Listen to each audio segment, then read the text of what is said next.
There is a new way in which parents who are behind on child support will soon be punished. And the new law, it's not sitting well with everyone. CBS 4's Patrick Chalvier is live in the studio to explain. Patrick.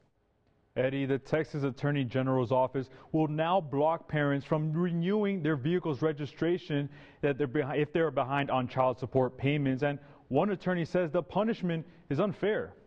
In September, parents who haven't paid child support for at least 6 months will soon hit a roadblock due to a new tool by the Texas Attorney General's office to go after them.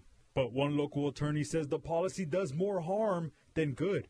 People are having their licenses, their ability to renew their licenses on hold without having an evidentiary hearing, without having a right to be heard.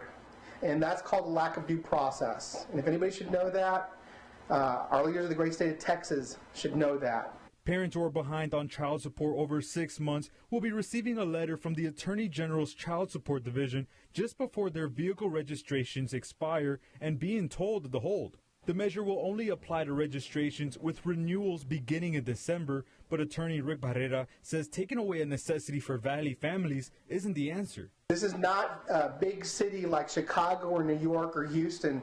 You have to have a vehicle in order to hold down a job here. Essentially, I think that they are making things go backwards by making it harder for people to have proper transportation and get where they're going. Barrera says in most cases, parents are overdue on child support solely because they can't afford it on their own, not because they intentionally chose not to. Not everybody's situation is the same.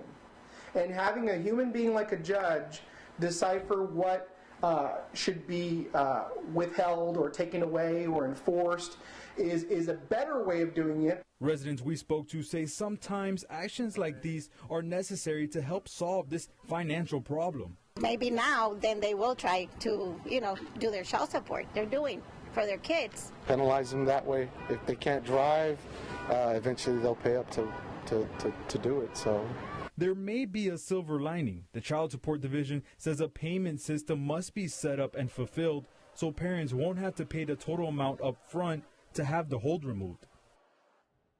According to the Attorney General's office, in the past 9 years, Texas had collected more than $3.8 billion in child support, the most of any state. In the studio, Patrick Chalvier, CBS 4 News and ValleyCentral.com.